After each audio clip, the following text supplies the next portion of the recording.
Warning, some of this video and content that you will see or listen to may be confronting or distressing to some individuals.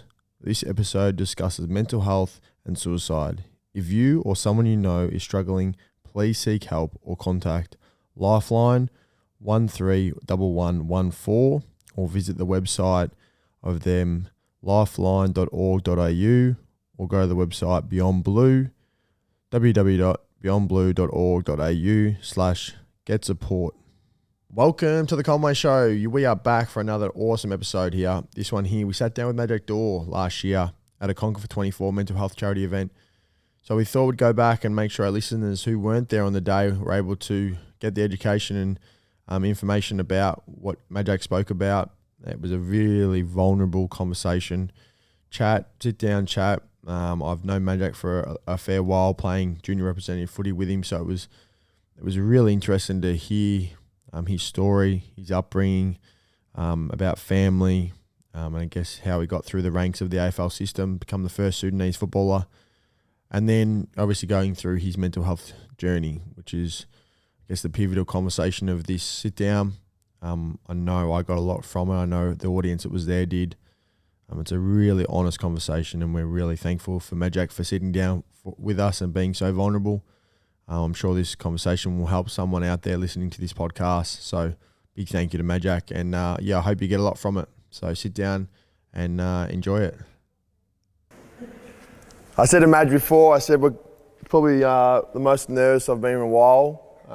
I've known Maj for a long time, playing with him at the Western Jets. One of those photos was at the Jets, and he said he's nervous as well, so that makes two of us. So thanks for coming down.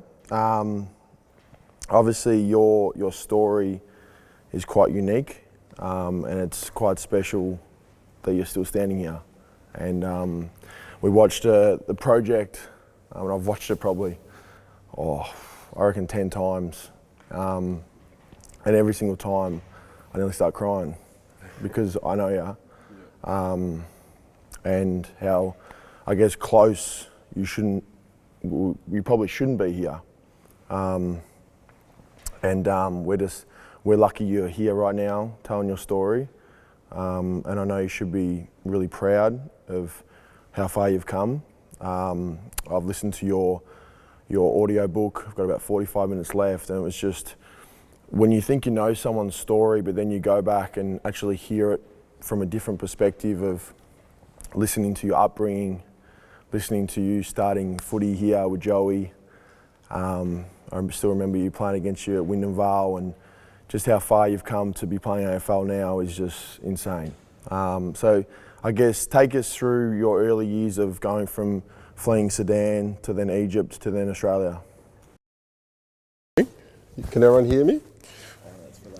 Oh, is it? All right, yeah, thanks for having me, guys. This is an amazing facility. I was blown away when I walked in, but when I saw everyone, I'm so nervous. But forgive me if I stutter or anything like that. So thank you guys for having me. Look, this is a great initiative that you guys are doing, in the mental health space. It's something that I'm really passionate about, given that I've gone through it myself. But yeah, I came to Australia in 2003, born in Sudan, mum and dad from South Sudan, one of 9 kids, 5 boys and 4 girls. So it's quite a big family. Lived in Egypt for 3 years in Cairo. That was really tough. Australia is one of the hardest countries to come to. Trying to organise a visa, especially having a big family, airfares. So it was quite a journey, but after 3 years we were really lucky. My parents have always been involved in the church, got all their savings, and they were still not enough for us to come here. So Dad met a priest through the parish. He's from France, and told them about our circumstances and what we needed, and he said, I can't promise you anything, but I'll go back to my parish in France and speak to them. And luckily enough, they raised some money for the family, and were able to come here I remember the first day I got here. It was quite a hot afternoon on Australia Day. It took us a couple of days to get here, and for the first time in my life, we can just relax. We've always lived in apartments and with other families, so it was quite. The house was always busy. Everyone was sleeping in whatever spot they could find. So to finally move into a four-bedroom house, I still had to share a room with my brother. So and then over the next sort of year, just spent settling in. I didn't speak a word of English when I first came here, so I went to an English language school centre for a while. And my dad's background is teaching, so I was in the books a fair bit. Going to the library, reading as much as I can, trying to fast track my English. And then from then, moved straight into Year 7. So that's really when the challenges started happening. As a migrant, when you move to a country like Australia, trying to fit in. There weren't too many people that looked like me when I first came here. So that was hard. After school, was pretty much going home. Me and my brother, recess and lunchtime. It was just us two. So that's when I got introduced to footy. So I'm glad that happened. I couldn't kick at the time, so it was a bit of a laughing stock. And the kids, once I started making friends, things were really easy. I moved all over the western suburbs. First moved to Taylor's Lakes, and then mum and dad, saved enough money and bought a house out in Wyndham Vale. So that's how me and Dill met. We played against each other over the years. Williamstown versus Wyndham Vale. They always beat us because they always had the talented players. And then settled in at MacKillop College out in Werribee. So that's where all my siblings went to school. So, yeah. And your living arrangements in Egypt, you stayed with another family. How many people were in that house? So there was other three families. There was about 7 of us, 7 kids at the time, and then they had 5 or 6. So it was just chaos. Showering when it came to dinner time, and it was just, sometimes I take some of those things for granted, but I'm quickly reminded by my parents of my upbringing. And you talked about in your book about, walking through the sort of the Egypt streets and being scared about, getting bashed and stuff like that, and looking different and stuff like that. And how did you go? Sometimes you had to lie about your nationality and that sort of stuff to make sure you didn't get bashed. Yeah. How did you go with that? Yeah, like always coming back from school, caught the train, and there was a bit of a walk to get to the house, and Egypt is an Islamic country, and it's almost that's one thing I'm not a big fan of religion because it divides people. But yeah, a lot of times, I had to lie about my nationality, about my religion, just for my safety. Because if I was to retaliate, the consequences are that my whole family gets deported back. So, yeah. So tell me about that early years of starting footy, knowing no one, going to Wyndham Vale, not knowing how to kick. English is starting to become, I guess, you're starting to begin it. And talk to me about how you got from there to then, the Western Jets, and then on to getting picked up. Yeah, so when mum and dad, when they bought the house, moved in, spent a couple of weeks it just happened, the footy club was just across the road, and I was pretty shy and nervous. I didn't want to go over, and they're like, all right, go across and introduce yourself. And I went down the first night of training. I was the first African, I think, to play at the club, so I've never seen anyone like me. And luckily enough, a mutual friend of ours, one of my best mates, his name is Joey, he came up to me and uttered a few Dinka words. That's a tribe my family's from, back in Sudan. he said, "Hi, how are you?" And I smiled straight away. I was like, "Oh, there's some common ground there." And Joey took me under his wing. He's also one of 9 kids, and over those, I guess, 3 years at Wyndham Vale, I developed with my footy. And Shane Sexton. So he's a regional manager for the Western Jets, and I got sent a letter. I think 3rd year in. I think I was 16 and a half at the time, and go down and train with the Western Jets. And I went there, and I was quite a skinny kid at the time. So I went there, introduced myself. It was on a Tuesday night. Dad drove me down, and there was the likes of Jaden Post, Mitch Banner. So some of those guys, I was just in awe by how big they were, and and how skillful they were. And over that summer, obviously Dill as a junior, he was a great footballer. Very unlucky not to get to the next level.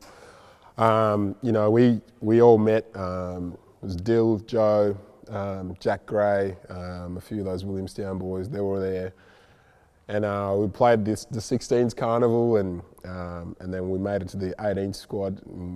And I didn't play straight away. I didn't make my debut till probably a year in. Played a few games, and then the next year, that's really when my football started to take,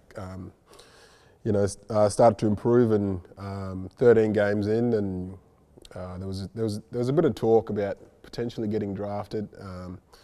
It was never anything that I've dreamt of, playing AFL footy. I mean, I'd watch on telly and stuff, but to make it to the AFL wasn't really something that I thought of until probably the last 6 weeks of the season. Started stringing some strong performances. Went to the state screening. The national draft was on our graduation night, so I didn't get drafted. It was pretty disappointing. Jack Fitzpatrick got drafted that night, and so I had to wait a couple more weeks. Went and trained at North Melbourne and at the Western Bulldogs, and that was when I started to think about, this could be a reality. I could potentially start playing AFL footy. And when that happened, my dad was overseas at the time, and we were just watching it at home. It was on live stream back then, so it was just waiting for my name to get read out. And when it finally appeared on the screen, was one of the most proudest moments in my life. Mum there with my siblings and a few other friends, and then 2 minutes later I get a knock on the door. It was Brent Harvey. Came and gave me my North Melbourne jumper, number 38, and he said, now, welcome to the footy club. Now you're part of the Shinboners. And that day we celebrated a little bit, and then on the Monday, when started training, went down. I didn't have my license at the time, so my brother was driving me down to Arden Street, and I'd get there probably around 8 o'clock and train till about 4 in the afternoon. And I reckon for the first 3 months at the footy club, I'd just get to train and get home and just come and crash and sleep. I was just so tired. I just had no idea how hard those players worked, and and then started going to the gym. I was really weak through my core and my hips, so I didn't train with the main group for a while. I just wasn't up to it. So that was, I found it really hard to understand, why I couldn't join. Like now I'm an AFL player. Surely I can do what all the other boys do, but they didn't. I was an injury risk, so I had to be strong enough to be part of the group. So I spent a lot of time running laps, running on the sidelines, working on my kicking. And then the club asked me how I would feel about moving out of home, and obviously I was pretty excited. Coming from a big family, now I get my own space and all that stuff. my mum, she wasn't happy at all, you know. Like from ever since I could remember, she's always just cooked for me, you know, pretty much done everything for me. So, you know, that Sunday she was packing up my stuff, and you know, she's like, I hope you have fun and stuff. I don't think she meant it. So yeah, I moved in with a couple of players that are a bit older than me, just in Altona, players' house. Moved in there, started to learn, you know, about more finances, you know, learning how to cook. I only had 3 recipes. It was always spaghetti bolognese, and when it came to my turn to cook, so, and then and then navigating my way around the city. We had a lot of appointments. We used to our physios were based in the city, and then my management was in Richmond, so had to buy a little tom-tom, and yeah, it was just a big developing year. That first year at North Melbourne. And then obviously, you know, I had to bide my time in the VFL.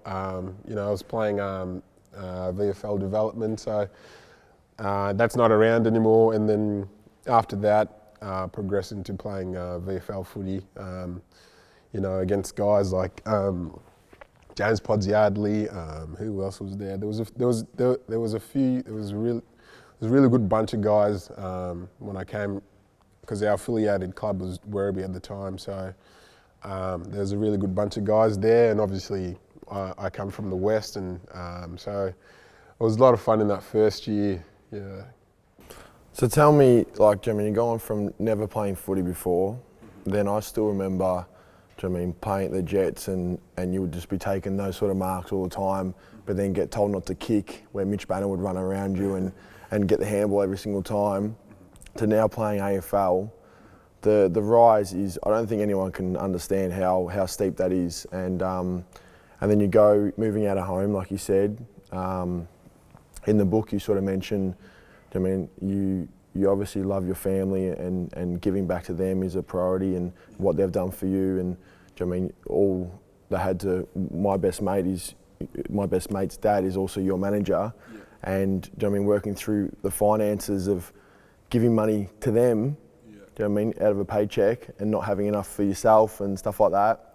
How did you go with having such a big family, and I guess you got that responsibility, or do you know what I mean, you think you do, of giving all that money to them? How did you go with that? Yeah, it was really tough. I mean, you know, like growing up and stuff, didn't really have a lot because we've got such a big family, and just had to learn how to have those tough conversations with mum and dad or my siblings about you know, it's a tough balance, because you always want to look after the people around you, but you know, not to the extent where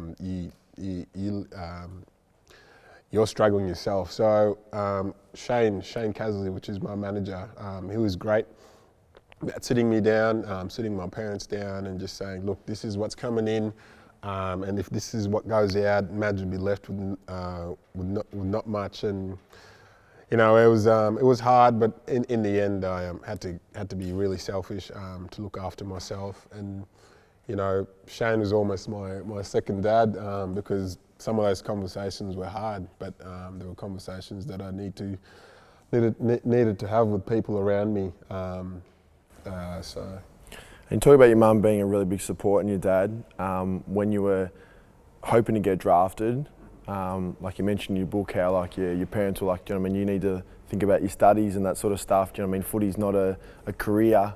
How did you go with, do you know what I mean, that sort of pressure, knowing that you want to get drafted, but they're saying, do you know what I mean, you need to focus on something else?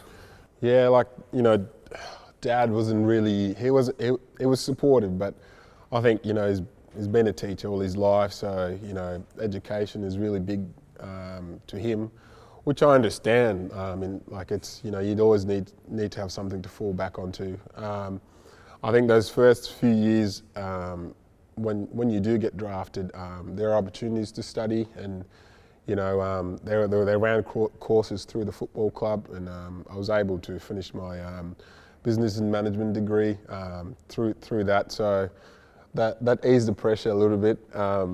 But you know, I've been doing it for 13 years now, so I think sometimes I want to tell Dad, you know, like you can make a career out of footy, but yeah, so I think it's really important. I mean, for any young kids out there that want to play AFL footy, it's great, you know. I mean, you can, but you also need to have a backup plan. So. Yeah, you talk about footy, like, do you know what I mean, you can be in and out so quickly. Do you know what I mean, you've been in the industry for 13 years, but you've been delisted, relisted. Do you know what I mean? It's such a pressure game. How do you go with, do you know what I mean, am I going to get another year? Am I going to lose my job? Like, how do you go with those sort of pressures?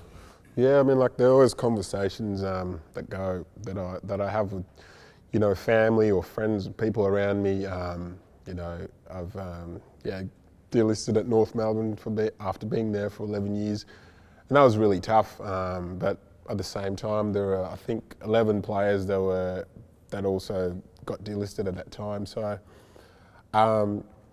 you know, it came to a point, I think, after a few months, and I said, look, to be honest, you know, I've played for so long, maybe it's time to step away and go do something else. I wasn't sure what I was going to do, but you know, I finally had an opportunity to really catch up with family and friends that I haven't seen for a long time. And I think, you know, football is such a demanding industry that a lot of the time, you know, miss out on friends' weddings, family gatherings. A lot of commitment goes towards footy because it's just, like you said, it is a high-pressured environment and it's all based on performance. So I had 6 months off and then, you know, put on a lot of weight and I was enjoying myself and yeah, the Melbourne Football Club ring me and they say, would you like to come down and train with us for a month? And I wasn't quite sure if I wanted to go back, but I said, all right, well, you know, there's still that hunger in me that wants to fulfill, you know, my last little bit of footy. So I went there. I was so unfit. You know, they're a really fit bunch of guys. They run really hard. Went there, got fit in 6 weeks, and they're like, all right, well, we're going to give you a contract. And I was like, yeah, no worries, I'm going to give this a crack. And yeah, I've been there. You know, this is my 2nd year being there. So it really taught me a lesson that, you know, exhaust everything that you're passionate about, because once it's done, once footy finishes for me, I want to be satisfied and say, look, yeah, that's enough. Now it's time to maybe go play local footy or teach my son how to kick. Yeah, so. So you talked about Joey before. It was obviously like one of your first friends, I guess, in Australia, or helped you get into footy, and I mean, you're still best mates with him now. How important is it having that connection and community of friends around you support you? Yeah, you know, my support network is really important to me, given the fact that what I've been through. You know, I think it's you know, if you got to speak to your mates or your mum and dad, whoever it is, you know, because everyone struggles. You know what I mean? We go through our struggles, whether it's job, like you've got 2 kids, or it's kids, and you know, there are so many people with different knowledge that, you know, I'll speak to Joe a fair bit and check in how his family's going, or how am I going being a parent, and you know, I always feel good walking away from those conversations, and it was and it's something that I've had to learn. You know, ask people for help and speak to people around me, obviously people that I trust, and they've been great. I mean, in particular my parents. So I speak to them a fair bit now, and sometimes it's a 2-minute conversation. Sometimes it's, you know, might go for an hour, whatever it is. But I think it's really important. Yeah. After you went through that stuff, and you didn't go to your parents and tell them how you were feeling, I'm going to more to the mental health space now. Do now you go and talk to them more, now that all that's happened? Yeah, absolutely. And I think, given for what I've been through, this is not a bad thing, and it comes from a good place. I get a lot of family and friends checking in on me constantly. So I've just decided, I'm just gonna get on the front foot and actually ring them and check in on them and let them know I'm going all right. Things, training's been hard. Just for just a normal conversation, whatever it is. But I think I take the initiative now. I catch up regularly, once a fortnight, once a month, with a psychologist, and it's really important for me just to have a structure. My life's really structured these days. I've found after everything I went through, I need structure. Because once I've ticked everything off, I feel really good. I find some really good fulfillment out of having a structure. So, I know it's going to be hard to talk about, and we spoke before, but do you know what I mean? I think it's the 18th of December 2020. You went to end your life for the second time, like we saw in the documentary. It's hard to talk about, but do you know what I mean? You drove up there, and you didn't really think, did you? You obviously had an argument, I think you said, with your partner. How hard is it now, looking back, that you have a kid? Because obviously she was pregnant at the time. Yeah. How important is it now that you've got your little boy, and how much that means to you? Yeah, like he means the world to me, and he's my purpose in life. Seeing how my parents raised my siblings. I want to. That's why it's so important with the mental health stuff, that I continually give my time to people, talk about it. It's not an easy conversation to have with your friends or whoever it is that you're speaking to. And once Hendrix is old enough to know about the world, I don't want him to be in the same position as I was. That I found it hard to speak to my parents. So if he ever goes through anything like that, I want him to come and speak to me, or that I've set up an environment that he's got good support around him, whether that's his friends, whether it's a school or wherever it is. He's being raised up in a good environment that he can seek the help that he needs. And obviously the mental health stuff, I've gotten more and more comfortable talking about my journey. The reality is, it's what I did, and I'm no longer that person. And the hardest thing about it was, I was struggling so much that I wanted to end my life. And I think, I've done a lot of work with the professionals, a psychiatrist and a psychologist. And one thing they said to me after the incident, and because I regretted it straight away, I think, but we know a story of someone or people who've tried to do a similar thing, and they've been very unlucky. So it's that fact sticks clear in my mind that I didn't want to end my life when I decided to do what I did. Sustained significant injuries through my hips and pelvis. That was a long rehab. It was very meticulous, and it's not that I didn't have a choice or about the rehab, but I was given the choice whether to go on medication, mental health medication, or really structure up my days.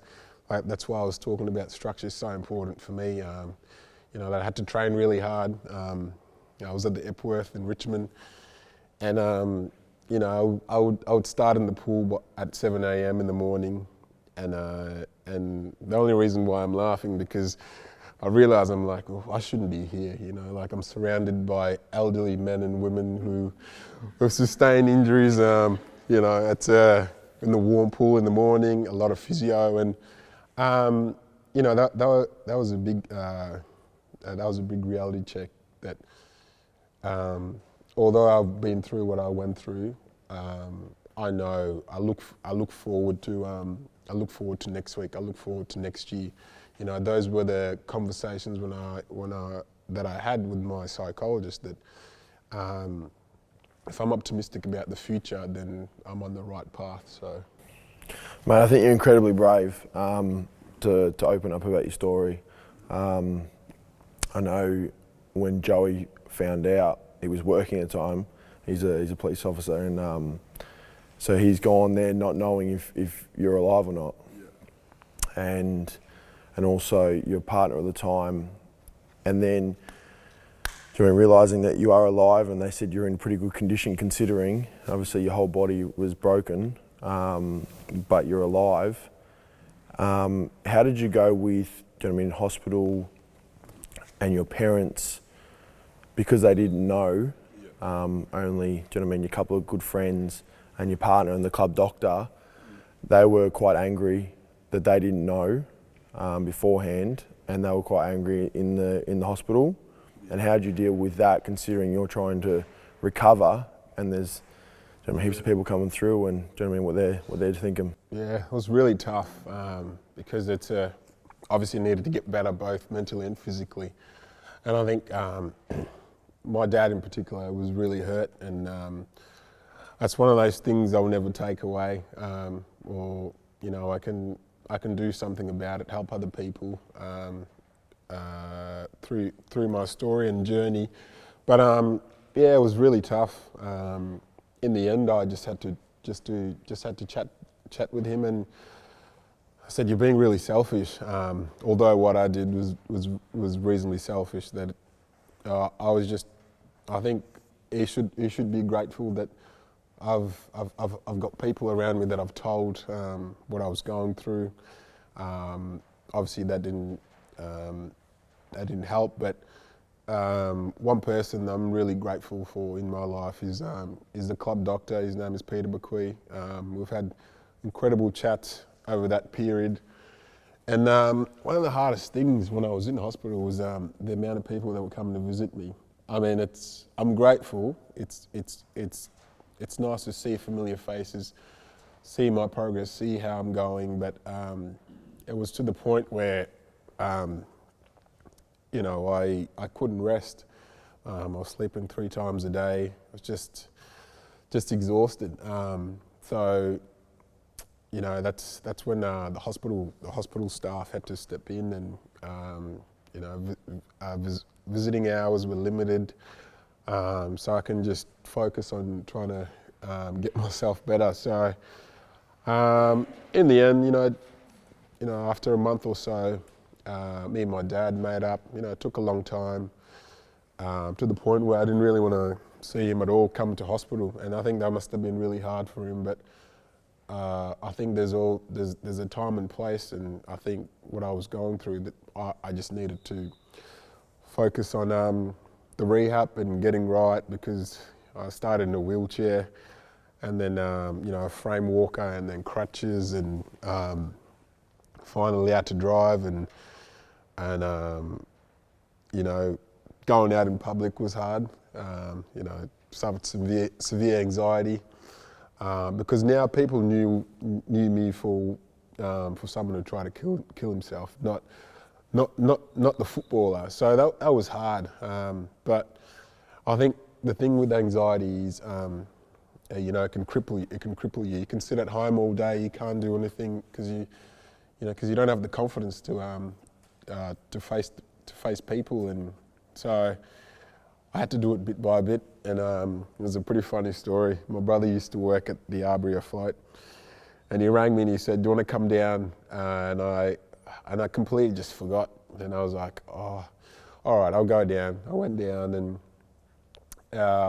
you know, it was still pretty visible. I had a limp. You know, I was still walking around with the limp at the time, and I walked in there. It was a Friday afternoon, and it was quite sunny. There was a lot of people, and I just started sweating. I just, you know, I wanted to run out, just leave the place. But the reality is, you know, that was also part of my healing. Facing what I'm scared of, which is people looking at me and wondering what the hell happened, how did that happen? But little by little, I overbecame my anxiety, and that was one of the best way to get through it. So the couple of days, or I think it was a couple of days after, you had to decide which surgery to have. Doing one that was sort of going to severely impact you from running and having your running gait to be pretty much play footy again, I say, or get one that you can get back into footy. How hard was that in terms of, do you know what I mean, your parents are getting involved and club doctor and that sort of stuff? Yeah, it was really hard because I think it's SI joint, something like that. You might be able to help me. So it's pretty much just it allows your pelvis to rotate, and they were going to put a pin through it. There was a crack in the middle of it, and in the end, I decided not to have the pin put in because I'd still be walking around with a limp. I wouldn't be able to run or anything like that. And after they clamped my hip together, it closed up a little bit, and that really helped a fair bit. And I don't know, hopefully there's a God out there, because it definitely helped me heal. I healed so quick. There was a lot of times I wanted to complain because I was in so much pain, going to sleep, I couldn't turn.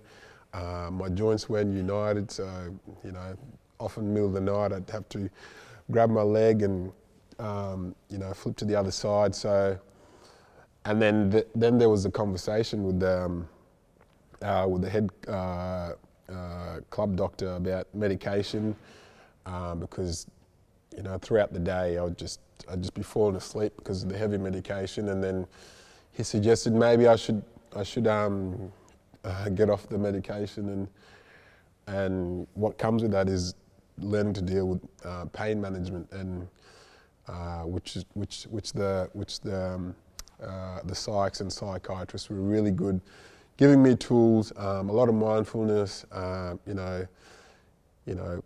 thinking that you're not, having to think when you're not in pain, when you actually are in pain, if that makes sense. So, they gave me a lot of tools, and we did a lot of work. It was very meticulous, everything that I went through, and also the club physio and the club doctor put together a really comprehensive program for me to follow. And hit each milestone.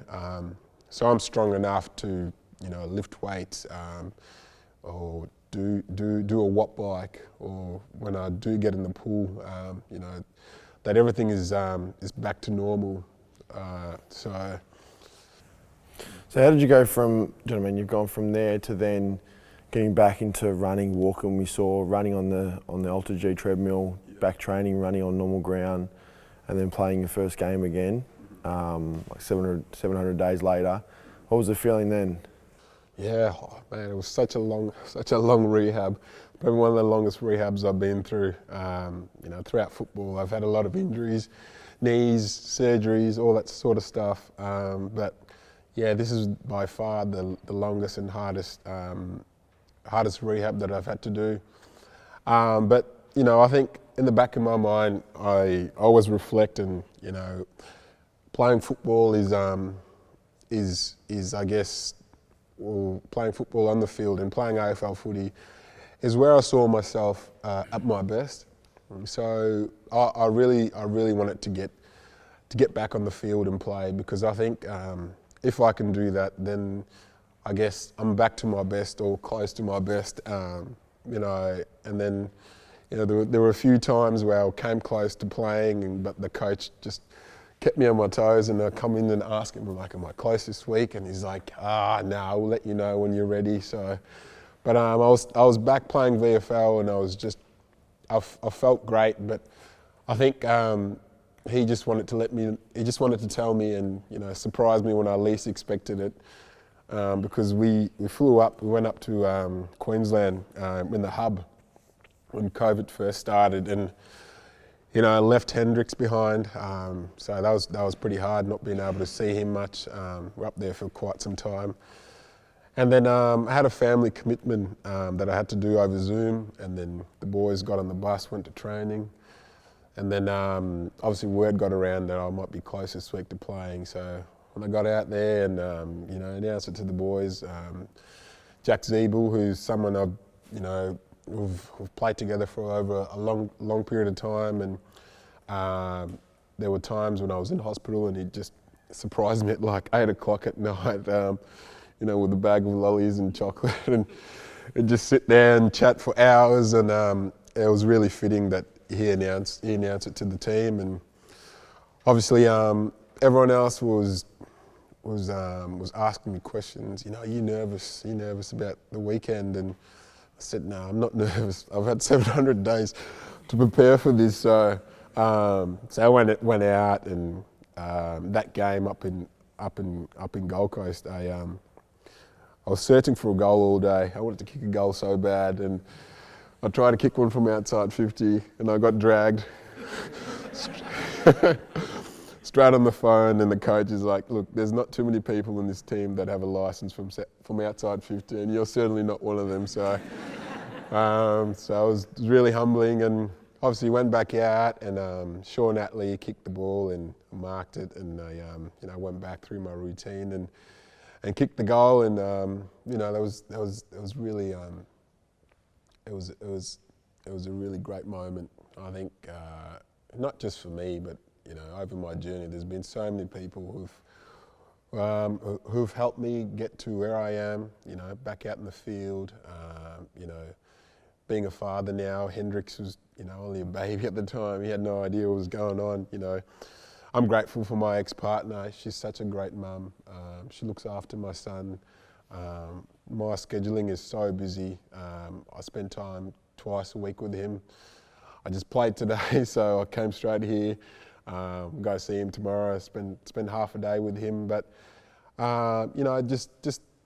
just my network of people that have helped me get to where I am. It makes me emotional thinking about it, because I think for what I've been through, so many people were hurt, and I think I owe it to them, but also I owe it to Hendrix, to keep striving going forward, to keep helping people with mental health. And hopefully we can make a change in this place, in this area, because so many people lose their lives, and I think it's only through lack of education, lack of conversations that they should have been had earlier. So that's why I think it's great that you guys are doing a wonderful job. What you guys are doing here today and tomorrow. Mate, I think you're a remarkable man, and I can't thank you enough for coming. I'm grateful that you're still here, and I know these guys would have got a lot from it. So thank you. Thanks, mate.